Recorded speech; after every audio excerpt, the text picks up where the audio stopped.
আল্লাহ রহমত হচ্ছে, আল্লাহ পাক বলছেন ওয়া রাহমাতি ওয়াসিআত কুল্লা শাই, আমার দয়া, আমার রহমত, আমার করুণা সমস্ত সৃষ্টি জগৎকে ঘিরে রেখেছে। আমার রহমত ছাড়া, দয়া ছাড়া এই পৃথিবী চলতে পারে না। এই পৃথিবী পরিচালিত হচ্ছে আল্লাহর রহমতের উপরে আর আল্লাহ পাকের করুণার উপরে। কোরআনে কারীম বলছে কুল লিমান মা ফিস সামাওয়াতি ওয়াল আরদি কুল লিল্লাহি কাতাবা আলা নাফসিহির রাহমা। আকাশ ও পৃথিবীকে কে সৃষ্টি করেছেন? আকাশ এবং পৃথিবী কার? হে নবী আপনি বলুন, সেই মহান স্রষ্টার, যিনি রহমতকে, করুণাকে, ভালোবাসাকে নিজের জন্য প্রয়োজনীয় করেছেন। ভালোবাসা দেওয়া, করুণা করা, মহব্বত করা, যিনি নিজের জন্য প্রয়োজনীয় করে দিয়েছেন। সৃষ্টিকে মহব্বত করা আর ভালোবাসা দেওয়া, শুধু সৃষ্টিই নয় বরং দয়া এবং ভালোবাসা দিয়ে তিনি সিক্ত করেছেন।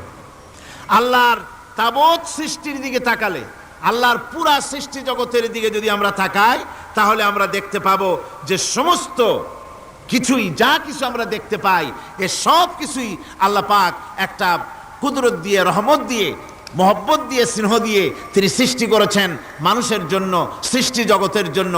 ভালোবাসায় পরিপূর্ণ করে মানুষকে তা তিনি দান করেছেন। যেমন অন্য আয়াতের মধ্যে আল্লাহ পাক বলছেন وَسَخَّرَ لَكُم مَّا فِي السَّمَاوَاتِ وَمَا فِي الْأَرْضِ। এই পৃথিবীতে যা কিছু তোমরা দেখতে পাও, এ সব কিছুকে তোমার অনুগত করে দেওয়া হয়েছে, যাতে করে তোমার সাহায্য করতে পারে, তোমার সহযোগিতা করতে পারে। এজন্য আমি সব কিছুকেই সৃষ্টি করেছি। সাখারা শব্দের অর্থ হচ্ছে যে আমি সবগুলিকে তোমাদের অনুগত করে দিয়েছি, যাতে করে তোমাদের অনুগত থাকে। অর্থাৎ তোমরা তাদের এই সমস্ত জিনিস দিয়ে তোমরা কাজ নিতে পারো। পানির উপর দিয়ে তোমরা যেন নৌকা চালাতে পারো, স্টিমার চালাতে পারো, পানি অনুগত করা হয়েছে, বাতাসকে অনুগত করা হয়েছে। পৃথিবীর সব কিছুকেই আমি অনুগত করে দিয়েছি তোমাদের, যাতে করে তার দ্বারা তোমরা কাজ নিতে পারো। অন্যত্র আল্লাহ বলছেন আল্লাহুল্লাযী খালাকাস সামাওয়াতি ওয়াল আরদা ওয়া আনজালা মিনাস সামাই মাআন ফাআখরাজা বিহি মিনাস সামারাতি রিজকান লাকুম। আল্লাহ হচ্ছেন তিনি, আল্লাহ রাব্বুল আলামিন হচ্ছেন তিনি, যিনি আকাশ সৃষ্টি করেছেন, যিনি জমিন সৃষ্টি করেছেন এবং ঊর্ধ্বদেশ থেকে, মেঘমালা থেকে তোমাদের জন্য বৃষ্টি বর্ষণ করেছেন এবং সেই বৃষ্টি দিয়ে মাটির ভিতর থেকে ফসল উদ্গত করে তোমাদের খাবারের বন্দোবস্ত করেছেন। তিনি হচ্ছেন আল্লাহ পাক। তার দয়া পৃথিবীর জায়গায় ছড়িয়ে আছে। তার দয়া নাই, রহমত নাই, এমন কোন সৃষ্টি নাই। মানুষের জন্য যা কিছু প্রয়োজন তিনি তার দয়া দিয়ে, রহমত দিয়ে তিনি তা সৃষ্টি করে দিয়েছেন। আল্লাহ পাক বলছেন ওয়াসাখখারা লাকুমুশ শামসা ওয়াল কামারা দাইবিনা ওয়াসাখখারা লাকুমুল লাইলা ওয়ান নাহার।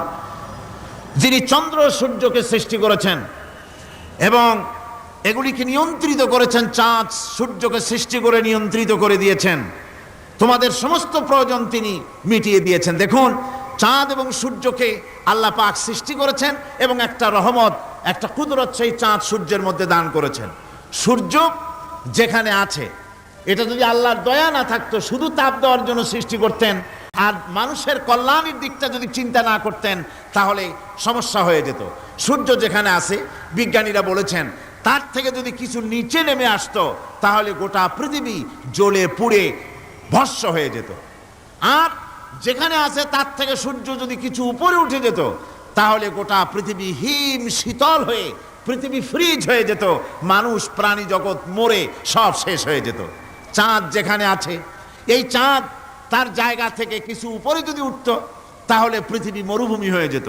আর যেখানে আছে তার থেকে কিছু নিচে যদি আসতো, তাহলে গোটা পৃথিবী পানি, সমুদ্রের পানি, নদীর পানিগুলি প্লাবিত হয়ে, ওভারফ্লো হয়ে, উচ্ছ্বসিত হয়ে গোটা পৃথিবীকে প্লাবিত করে দিত, ডুবাই দিত, সব শেষ হয়ে যেত। তাহলে আমরা দেখতে পাচ্ছি শুধু সৃষ্টি নয়, সৃষ্টিও করেছেন এবং প্রত্যেকটি সৃষ্টির পেছনে তার দয়া কাজ করেছে, তার কুদরত কাজ করেছে, যাতে করে মানুষের জন্য সুবিধা হয়, মানুষের জন্য উপকার হয়। অন্য আয়াতে আল্লাহ পাক বলেন, وآتاكم من كل سألتموه وإن تعدوا نعمة الله لا تحصوها। আল্লাহ পাক বলেন, তিনি তোমাদের প্রতি এত দয়াবান, আল্লাহ তোমাদের প্রতি এত দয়া রাখেন, এত মেহেরবানি করেন যে তোমাদের সমস্ত চাহিদা তিনি পূরণ করেছেন। তোমাদের জীবনে যা দরকার সব তিনি পূরণ করেছেন, এত পূরণ করেছেন। তোমরা যদি আল্লাহ পাকের নেয়ামতগুলি যদি গণনা করো, ওয়া ইন তাউদ্দু নি'মাতাল্লাহি লা তুহসুহা, আমার নিয়ামতগুলি যদি গুনতে থাকো, গুনে গুনে আমার নিয়ামত শেষ করতে পারবে না। সুবহানাল্লাহ বিহামদি, আমার নিয়ামত গুনে শেষ করতে পারবে না, এত নিয়ামত আমি আল্লাহ রাব্বুল আলামিন দান করেছি। সুতরাং প্রকৃত কথা হচ্ছেই যে মানুষ বড় অকৃতজ্ঞ, মানুষ সমস্ত নিয়ামতকে, নিয়ামতের শুকর আদায় করে না, নিয়ামত বোঝেও না। উলাইকা কাল আনাম, চোখ আছে, চোখ দিয়া সব দেখে, কিন্তু আল্লাহর নিয়ামতগুলি দেখে উপলব্ধি করার ক্ষমতা নাই। খায় জনমের খাওয়া, কিন্তু খাওয়ার পরে কার খানা খাইলো, কার দেওয়া খানা খেলো, এরপরে এতটুকুন শুকরিয়াও আদায় করে না। তো চোখ থাকতে দেখে না, অন্তর থাকতে চিন্তা করে না, কান থাকতে হক শোনে না। আল্লাহ পাক বলেছেন, উলাইকা কাল আনাম, এরা হলো জানোয়ারের মতো। কিসের মতো বলুন? আল্লাহ বলেন না বালহুম আদাল, শুধু জানোয়ারের মতো না, বরং জানোয়ারের চাইতেও নিকৃষ্ট। জোরে কর নাউজুবিল্লাহ। যাদের চোখ থাকতে দেখলো না, কান থাকতে শুনলো না, অন্তঃকরণ থাকতে বিবেচনা করলো না, এরা চতুষ্পদ জানোয়ারের মতো। আল্লাহ পাক বলছেন, আর রহমান আল্লামাল কোরআন, এ কোরআন শিক্ষা দিয়েছেন রহমান, যিনি দয়ার সাগর, যিনি মানুষের সব প্রয়োজন মিটিয়েছেন। কোরআনের মতো একটা বড় প্রয়োজন তিনি মিটাবেন না, তা কি হতে পারে? জোরে কোন হতে পারে? মানুষ সৃষ্টি করলেন, অথচ মানুষের চলার পথ দিলেন না। মানুষ সৃষ্টি করলেন, মানুষ কোন পথে চলবে, কি করলে আল্লাহ রাজি হবেন, কি করলে বেহেশতে যাব, কি করলে শান্তিতে থাকবো দুনিয়ায়, এর কোনো পরিকল্পনা তিনি দিলেন না। তিনি শুধু বললেন, নামাজ পড়ো, রোজা রাখো, আর তা যদি না করো কিয়ামতে জাহান্নামে যাবা। আল্লাহ কি এইভাবে জালিম? আল্লাহ এরকম জালিম? ওয়ামাল্লাহু বিযাল্লামিল লিল আবিদ। আল্লাহ পাক বলেছেন, আমি আমার বান্দার জন্য জালিম নই, আমি বান্দার উপর জুলম করি না। আল্লাহ পাক রহমান, তিনি আমাদের পথ দেখিয়েছেন। তিনি কি সুন্দর, কত রহমত তার, কত দয়া। রহমান নাম দিয়ে সূরাটি শুরু করেছেন। এ কোরআন শিক্ষা দিয়েছেন তিনি, যিনি দয়াবান। আল্লাহ রাব্বুল আলামিন বলেন, আল্লাযী জাআলা লাকুমুল আরদা মাহাদান ওয়া জাআলা লাকুম ফীহা সুবুলান লাআল্লাকুম তাহতাদুন। তিনি আল্লাহ, যিনি তোমাদের জন্য এই পৃথিবীটাকে সমতল করেছেন, এই পৃথিবীটাকে সুন্দর করেছেন, সমতল করে দিয়েছেন। আর তোমাদের চলার জন্য তিনি রাস্তা তৈরি করেছেন, সমতল জমিনের উপরে করে দিয়েছেন, পৃথিবীটাকে সমতল করেছেন, মাটিটাকে সুন্দর করেছেন, রহমত করেছেন। তিনি পৃথিবীর মানুষকে বসবাসের জন্য একটা পৃথিবী বানালেন, কিন্তু সেই পৃথিবীতে সেই মাটিটা এমন হলো যেখানে এত শক্ত যা বিল্ডিং করা যায় না, যেখানে মাটি খোসা যায় না, জমিন চাষ করা যায় না। জমিন কি এরকম শক্ত? জোরে বলেন, এরকম শক্ত? এরকম শক্ত না। আবার বৃষ্টি পড়লে যে কাদা হয়, ওই রকম যদি জনমের মতো আল্লাহ কাদা বানায় দিতেন যে মানুষ দাঁড়াইতেই পারে না, কাদার মধ্যে ডুবে যায়, এরকম যদি অবস্থা হতো, তাহলে এই পৃথিবীর এই জমিনের উপরে মানুষ বাড়ি ঘর বানাইতে পারতো না। ঠিক কিনা কন? আল্লাহ পাক বলছেন, আমি একটা ভারসাম্যের মাধ্যমে এই পৃথিবীকে, এই জমিনকে সৃষ্টি করেছি, এবং এই জমিন যেন তোমাকে নিয়ে নড়াচড়া করতে না পারে সেজন্য আমি পাহাড় দিয়েছি। পাহাড়গুলিকে কিলকের মতো, পেরেকের মতো খিল মেরে দিয়ে পৃথিবীটার ভারসাম্য রক্ষা করেছি, যাতে করে তোমাকে নিয়ে টালমাটাল হতে না পারে। এই সুন্দর করে পৃথিবীটা বানালাম। তারপরে ওয়ালাকাদ মাক্কান্নাকুম ফিল আরদি ওয়াজআলনা লাকুম ফিহা মাআইশা কালিলাম মা তাশকুরুন। আল্লাহ পাক বলেন, আবার দেখো, এই জমিনে আমি তোমাদেরকে প্রতিষ্ঠিত করেছি, আর জমিনের উপরে তোমরা যাতে রুজি রোজগার করতে পারো সে ব্যবস্থাও আমি করে দিয়েছি। জমিন সৃষ্টি করেছি, আবার রুজি রোজগার করবে সে ব্যবস্থাও আমি তোমাদের জন্য করে দিয়েছি। এই পৃথিবী তুমি চাষাবাদ করবে, তাতে ফসল হবে সে ব্যবস্থা করে দিয়েছি। বাড়িঘর বানাবে সে ব্যবস্থা করে দিয়েছি। তারপরে পৃথিবীর এ মাটির নিচে তোমার জন্য সম্পদ রেখেছি।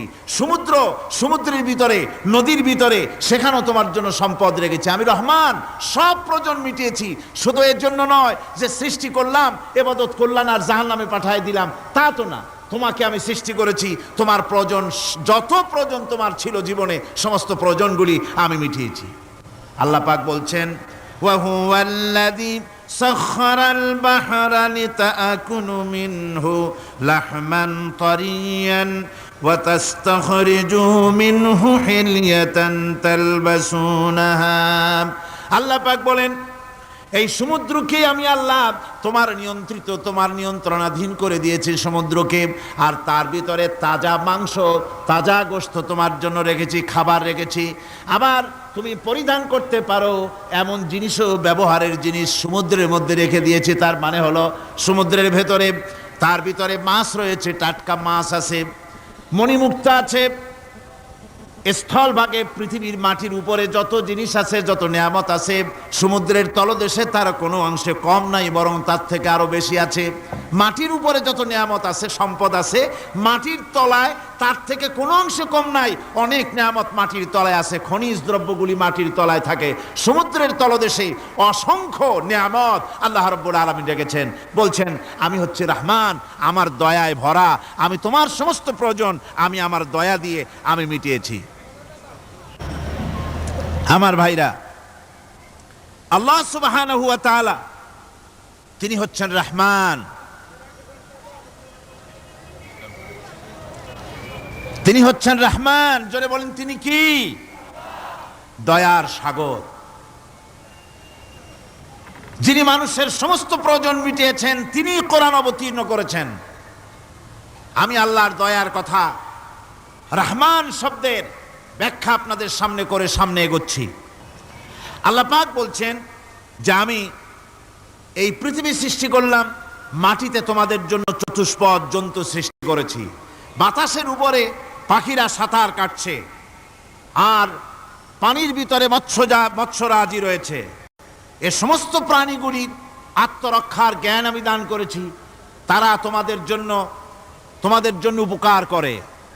সেই পশুগুলির পশম দিয়ে তোমাদের কাপড় চোপড় তৈরি হয়, তারপরে তার চামড়া তোমরা পরিধান করো।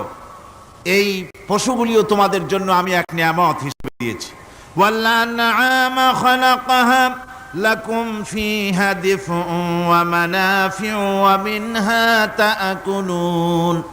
আল্লাহ সুবহানাহু ওয়া তাআলা বলেন, আমি মানুষের জন্য পশু তৈরি করেছি, চতুষ্পদ জন্তু সৃষ্টি করেছি, যার পশম দিয়ে তোমাদের জন্য শীতের পোশাক তৈরি হয়।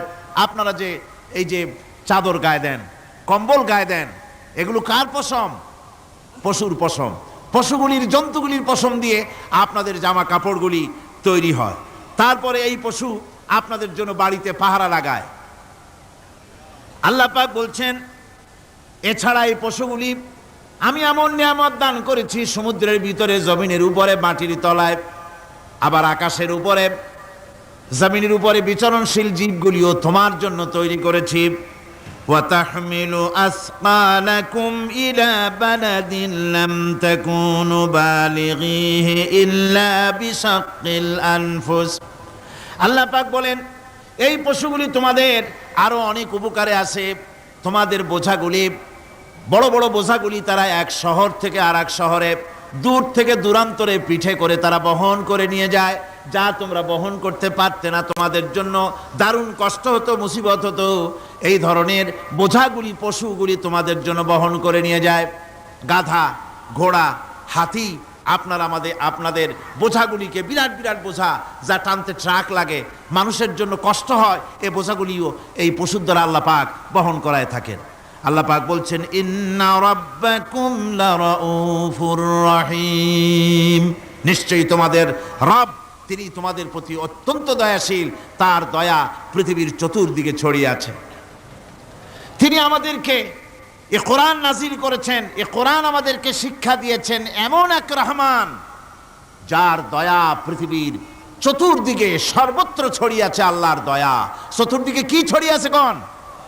আল্লাহর দয়া, আল্লাহর মোহব্বত, আল্লাহর করুণা সর্বত্র ছড়িয়ে আছে। আল্লাহ পাক বলছেন, পশু সৃষ্টি করলাম, পশুগুলি তোমাকে পাহারা দিল, তার গোশত তোমরা খেলে, তাকে দিয়ে তোমরা মাল বহন করলে, তার পশম দিয়ে জামা কাপড় বানালে। আরো দেখো কি করলাম এই পশু দিয়ে, ওয়া ইন্না লাকুম ফিল আনআমি লাইবরা নুসকিকুম মিম্মা ফি বুতুনিহি মিন বাইনি ফারসিন ওয়া দামিন লাবানান খালিসান সাইগাল লিশারিবিন। আল্লাহ রাব্বুল আলামিন বলেন, চতুষ্পদ জীবের মধ্যে বুদ্ধিমান ব্যক্তিদের জন্য নিদর্শন রয়েছে, যারা বুদ্ধিমান তাদের জন্য নিদর্শন রয়েছে। দেখো তোমার গাভীগুলি, এগুলি জমিনের ঘাস খেলো, এই ঘাস খাওয়ার পর তার শরীরের ভিতরে রক্ত তৈরি হলো, পেশাব হলো, ময়লা হলো, সেই পেশাব, ময়লা, রক্ত ইত্যাদির ভেতর থেকে আমি তোমাদের জন্য দুধ তৈরি করে দিলাম। যেখান থেকে পেশাব বের হলো, পায়খানা বের হলো, তার পাশের থেকে স্বচ্ছ, সুন্দর, সুমিষ্ট, সুস্বাদু দুধ আমি তোমাদের জন্য বের করে দিলাম। সুবহানাল্লাহ বিহামদি। দেখুন এই দুধ আল্লাহ পাক তৈরি করলেন। কাগজ তৈরি হয় যে মিল, কলকারখানায়, পেপার মিল, আপনারা যদি কোনো পেপার মিলে জানতো যে দেখবেন কাগজ তৈরি হয় গাছ দিয়ে।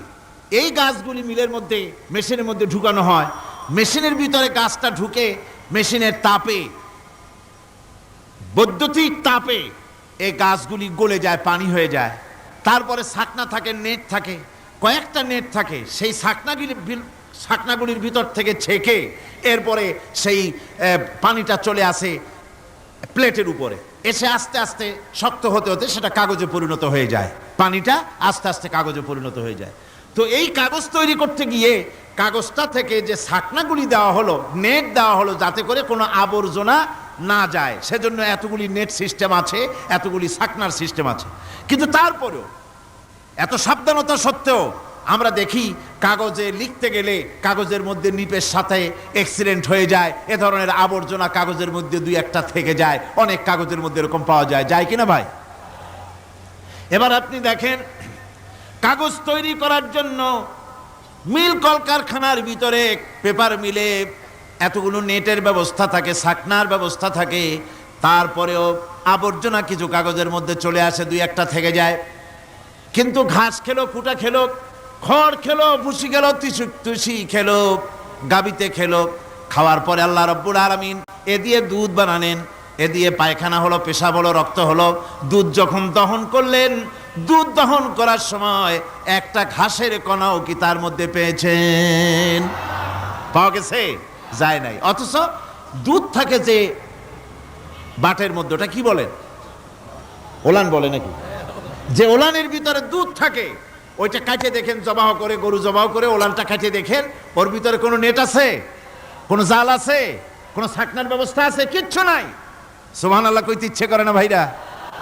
আল্লাহ রাব্বুল আলামিন বলেন, এইভাবে করে পশুর ভিতরে তোমার জন্য কত, এক পশুতে কত উপকার করলাম, গোশত খাওয়ালাম, চামড়া দিয়া জামা বানায় দিলাম। প্রচন্ড শীত পড়ে যেখানে, কানাডায়, ইউরোপে, আমেরিকায় প্রচন্ড শীত পড়ে কোনো কোনো এলাকায়। দক্ষিণ আমেরিকায়, কানাডার একটা এলাকা আছে যেখানে এবার আমি সফর করে এসেছি। 12 মাস বরফ পড়ে সেখানে, বরফ আর বরফ ছাড়া কিছু নাই, সমস্ত রাস্তাঘাট সব বরফ আর বরফ। সেখানে এই প্রচন্ড শীতের ভিতরে মানুষ কিভাবে থাকবে? সুতা দিয়ে তৈরি করা কাপড়ে শীত কিছুতেই মানতে পারে না। আমি তো গেছি এমন এক জায়গায়, কানাডা এবং আমেরিকা যেখানে ছিলাম, সেখানে শীত ছিল -11 টেম্পারেচার, -11। এখন বোঝেন যে ঠান্ডাটা কি পরিমাণ। মুখের থেকে থুতু ফেললে আপনি চেহারা ফিরাতে পারবেন না, এর মধ্যে আপনার থুতু বরফ হয়ে যাচ্ছে। এই রকমের প্রচন্ড ঠান্ডায় সব রকমের কাপড় চোপড় যা ছিল এগুলো সব কিনে গায়ে দিয়ে আমি 1-3 হয়ে গেছি ফুলিয়া। তারপরেও আমার মনে হচ্ছে ঠান্ডা আমার হাত দিয়ে স্পর্শ করতেছে। তাহলে বরফের দেশ যেটা, এস্কিমোরা যেখানে বাস করে, সেই মানুষগুলির অবস্থা কি? ওই এস্কিমোরা যেখানে বাস করবে, 12 মাস যেখানে বরফ পড়বে, ওই জায়গার মানুষগুলো কি করে কি গায়ে দিয়া বাঁচবে? এ পরিকল্পনা, এই চিন্তা দুনিয়ায় কেউ করে নাই, রহমান করেছেন। আল্লাহ রাব্বুল আলামিন পশু তৈরি করেছেন, পশুর গায়ে পশম দিয়েছেন, চামড়া দিয়েছেন। সেই জায়গার মানুষগুলি চামড়া দিয়া জামা তৈরি করে গায়ে লাগায়, শীত ঢোকে না। সুবহানাল্লাহ বিহামদিহি। চামড়া দিয়ে জামা তৈরি হচ্ছে, কাপড় চোপড় তৈরি হচ্ছে। আল্লাহ বলেন এভাবে করে কত কিছু হলো। চামড়া দিয়া জামা বানাইলা, পশম দিয়ে শাল তৈরি করলে, কম্বল তৈরি করলে, গোশতগুলো পাইকারি ধরে খাইলে জম্মের খাওয়া। তারপরে হাড্ডিগুলি দিয়ে শার্ট তৈরি করলে। এই পশু তোমাকে পাহারা দিল বাড়িতে, কুত্তায় সারা রাত পাহারা দেয় তোমার বাড়িতে। কুত্তা আবার পুলিশেও চাকরি করে। ইংল্যান্ডে, লন্ডনে দেখেছি আপনার, সেখানে কুকুর, ওকে ট্রেনিং দেওয়া হয়, কুকুর পুলিশে চাকরি করে। কোনো পুলিশ আছে হাবিলদার, সাব ইন্সপেক্টর, তবে কুত্তা জানে না যে সাব ইন্সপেক্টর কিনা আসে।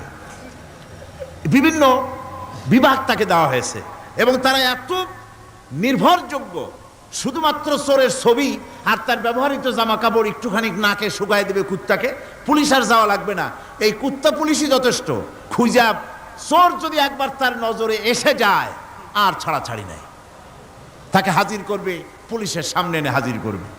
তো এই কুকুর বাড়িতে পাহারা দিচ্ছে আপনার জন্য, তারপরে পুলিশের দায়িত্ব পালন করতেছে। মানুষ মরে গেলে কোথায় মরেছে সেগুলি সন্ধান করে নিয়ে আসতেছে, মাইন কোথায় পোতা আছে তা খুঁজে নিয়ে আসতেছে। কত উপকার আল্লাহ পাক করছেন। আল্লাহ পাক বলছেন, দেখো বান্দা, তোমার জন্য এই ধরনের অসংখ্য নিয়ামত আমি দান করেছি। আর এই নিয়ামতগুলি কার থেকে আসছে? যত নিয়ামত বান্দা তোমার জন্য তুমি পেয়েছো, সমস্ত নিয়ামত আমি আল্লাহ রাব্বুল আলামিনের পক্ষ থেকে এসেছে। সব নিয়ামত কে দিয়েছেন? জোরে বলেন, কে দিলেন? আল্লাহ পাক দিলেন। আল্লাহ পাক বলেন, এইভাবে করে আমি আমার নিয়ামত দিয়ে, রহমত দিয়ে তোমাকে আমি সৃষ্টি করেছি, তোমাকে লালন পালন করতেছি। একটি মানুষ যতই সংকীর্ণ এবং অসভ্য জীবন যাপন করুক না কেন, সে পৃথিবীতে যেখানে বসবাস করে সেখানে বসে সে অন্তত তার চতুর্দিকে কত নিয়ামত সে লাভ করতেছে তা সে চিন্তা না করে পারে না। সে যদি চিন্তা করে তাহলে অবশ্যই এগুলি তার জ্ঞানের মধ্যে আসবে। একজন কৃষক, সে নির্জন একটা কুটিরে বাস করে। সে আল্লাহর সৃষ্টি নৈপুণ্যতা বুঝুক আর না বুঝুক, আকাশ কেন সৃষ্টি হলো, জমিন কেন সৃষ্টি হলো, এই কথা যদি জিজ্ঞাসা করা হয় কৃষককে, সে তো ভালো করে তা বুঝবে না। কিন্তু অন্তত এতটুকুন কথা একটা মূর্খ, একজন চাষি যে প্রত্যন্ত একটা অঞ্চলে বাস করে, একটা নিবিড় পল্লীতে বাস করে, অজ পাড়াগায় বাস করে, কোনো শিক্ষার আলো পৌঁছায় নাই, স্কুল নাই, কলেজ নাই, বিদ্যুৎ নাই, হসপিটাল নাই, রাস্তা নাই, টেলিফোনের ব্যবস্থা নাই, এমন একটা জায়গায় একটা নিরেট, একটা মূর্খ, একটা চাষি একটা ঘরের মধ্যে বাস করে। সে পৃথিবীর আল্লাহর সৃষ্টি নৈপুণ্যতা আর কিছু বুঝুক আর না বুঝুক, এতটুকুন কথা তো সে বোঝে যে আমি যদি অসুস্থ হই তাহলে এই গাছপালার পাতা শিকড় বেটে খেলে আমি রোগমুক্ত হয়ে যাই। আমি প্রচণ্ড রৌদ্রে যখন পুড়ি গাছের তলায়, আমি ছায়া নিলে পরে আমি তখন আরাম পাই, ঠান্ডা পাই। এই গাছগুলি তার তরুণ বয়সে আমাকে ফল দেয়, গাছ যখন বড় হয় তখন সে আমাকে ছায়া দেয়। এই গাছের তক্তাগুলি দিয়ে, গাছ দিয়ে কাঠ হয়, তা দিয়ে তক্তা হয়, তা দিয়ে খুঁটি হয়, তা দিয়ে আড়া হয়, তা দিয়ে নৌকা হয় ইত্যাদি সে বুঝতে পারে। তাছাড়া এই গাছ যখন বুড়ো হয়ে গেল, শুকিয়ে গেল, তখন এই গাছ দিয়ে আগুন জ্বালায়া আমি রান্না বান্না করি। গাছ এত আমার উপকার করছে, তার দ্বারা উত্তাপ পাই, আলো পাই, এত কিছু পাই। একটা মূর্খ লোকও চিন্তা করলে এতগুলি জিনিস সে অনুভব করতে পারে এবং এরপরে তার চিন্তা চলে যায় যে এই সমস্ত নিয়ামত এমনি এমনি হয় নাই, নিঃসন্দেহে একজন এগুলি সৃষ্টি করেছেন, তার নাম আল্লাহ। তার নাম কি? তার নাম রহমান। জোরে বলেন, তার নাম কি? রহমান। তিনি সৃষ্টি করেছেন, তিনি এগুলি দান করেছেন। এই বৃক্ষরাজি আল্লাহ পাক বলছেন, الذي جعل لكم من الشجر الأخضر نارا فإذا أنتم منه توقدون আল্লাহ রাব্বুল আলামিন বলেন, সেই দয়াময় আল্লাহ রাব্বুল আলামিন গাছ সৃষ্টি করেছেন, আর এই গাছগুলি সৃষ্টি করে দিয়েছেন তোমাদের কাজের জন্য, যা দিয়ে তোমরা আগুন জ্বালাও, চুলা জ্বালাও, রান্না বান্নার কাজ করো। ওয়া রাহমাতি ওয়াসিআত কুল্লা শাই, আমার রহমত ঘিরে আছে আমার গোটা পৃথিবীকে, সর্বত্র আমার রহমত আর রহমত। এই কোরআন শরীফ শিক্ষা দিয়েছেন তিনি আর রহমান আল্লামাল কোরআন। এই কোরআন শিক্ষা দিয়েছেন সেই মহান আল্লাহ রাব্বুল আলামিন, যিনি হচ্ছেন রহমান, যার দয়া দিয়ে গোটা পৃথিবী পরিব্যাপ্ত হয়ে আছে। এক মুহূর্তের জন্য চিন্তা করুন, এক মুহূর্তের জন্য চিন্তা করুন, আল্লাহ পাকের দয়া যদি না থাকতো তাহলে কি অবস্থা হতো? এই পৃথিবী আছে কিন্তু কোনো সৌন্দর্য নাই, আকাশ আছে কিন্তু কোনো তারকা নাই, তারকা আছে কিন্তু তাতে কোনো আলো নাই, গাছ আছে কিন্তু তাতে কোনো সবুজ শ্যামলিমা নাই, আওয়াজ আছে কিন্তু তাতে কোনো সুর নাই, মানুষ আছে কিন্তু তার দেহের মধ্যে কোনো ঐক্য নাই। এই জাতীয় একটা পৃথিবীর চিন্তা মানুষ করতে পারে না, এটা একটা কবরস্থানের মতো অবস্থা হয়ে যাবে। আল্লাহ পাক বলছেন, দেখো আকাশ বানাইছি, আবার সেই আকাশ দেখতে যেন সুন্দর হয় সেজন্য তারকা প্রদীপ দিয়ে আকাশকে সাজাইছি। যেরকম সুবহানাল্লাহ। আল্লাহ রাব্বুল আলামিন বলেন, ওয়ালাকাদ যায়্যানাস সামাআদ দুনিয়া বিমাসাবিহ। আল্লাহ পাক বলেন, এই দুনিয়ার আকাশ খানিকে তারকা প্রদীপ দিয়া সাজায় রেখেছি মনের মতন, দেখো তুমি তাকাইয়া। কি সুন্দর করে নয়ন অবিরাম দৃশ্য, আকাশ বানালাম, চতুর্দিকে তারকা রাত্রে ফুটে উঠল, যা দেখলে মানুষের নজর, মানুষের সুন্দর, তার চক্ষু শীতল হয়ে যায়। জোরে বলেন সুবহানাল্লাহ। সুন্দর করে এই আকাশটাকে আমি সাজিয়েছি। তারপরে আল্লাযী খালাকা সাবআ সামাওয়াতিন তিবাকা মা তারা মিন খালকির রহমানি মিন তাফাবুত। স্রষ্টা তিনি সপ্ত আকাশ রচিলেন থরে থরে, কোনো ত্রুটি হেরিবে না তার পূর্ণ সৃজন পরে। চাহো তুমি তার সৃষ্টি পানে, দেখো কিছু ভুল চোখ, ফিরাও তোমার নয়ন খানি, ফিরাও তোমার মুখ। অক্ষমহীন দৃষ্টি তোমার সৃষ্টিতে পাবে ফাঁকি, ফিরাও তোমার নয়ন খানি, ফিরাও কাঙ্গালাখি। আল্লাহ পাক বলেন, আমার আকাশের দিকে তাকাও, বারবার তাকাও, সূর্যের দিকে তাকাও, চন্দ্রের দিকে তাকাও, গাছপালার দিকে তাকাও, তাকায় দেখো কোনো ভুল আছে নাকি, ভালো করে দেখো কোনো ভুল আছে নাকি। আল্লাহ পাক বলেন, আবার তাকাও, দেখতে দেখতে তোমার চক্ষু দুর্বল হয়ে তোমার কাছেই ফিরে আসবে, আমার সৃষ্টি নৈপুণ্যতার ভিতরে কোনো ভুল পাবে না। সুবহানাল্লাহ। একজন দরবেশ সাহেব, তিনি একবার এই সূরার পড়তেছিলেন, মুখস্থ তেলাওয়াত করতেছিলেন, একটা গাছের তলায় বসে, একটা বট গাছের তলায় বসে এটা তেলাওয়াত করতেছিলেন। যখন তিনি পড়লেন, হাল তারা মিন ফুতুর, আমার সৃষ্টি নৈপুণ্যতার ভিতরে কোনো ভুল পাওয়া যায় নাকি? দরবেশ সাহেব চিত হয়ে শুয়ে শুয়ে তেলাওয়াত করতেছেন আর বলছেন, আল্লাহ রাব্বুল আলামিন, তোমার সৃষ্টি নৈপুণ্যতার ভিতরে কোনো ভুল ধরার ক্ষমতা তো কোনো মানুষের নাই। তবে একটা জিনিস আমার নজরে পড়ল, এই যে বিরাট বট গাছটা, পৃথিবীতে যত গাছ আছে যেমন গাছ তেমন ফল, তাল গাছটা যেমন ফলও তেমন, নারকেল গাছটা যেমন ফলটাও তেমন, কিন্তু এত বড় বিশাল বট গাছ ফল হতেছে ছোট্ট ছোট্ট ট্যাবলেটের মতো। গাছটা যেমন ফলটা তেমন হয় নাই। আল্লাহ এটা ভুল না, তুমি বলেছো যে দেখো কোনো ভুল টুল আছে নাকি, তো ভুল তো না, আমার চোখে এটা লাগলো, যেমন গাছ তেমন ফল হয় না। দরবেশ সাহেব চিত হয়ে শুয়ে শুয়ে তেলাওয়াত করছেন, মনের মধ্যে এই চিন্তা আসলো, গাছটা যেমন তেমন ফলটা হলো না।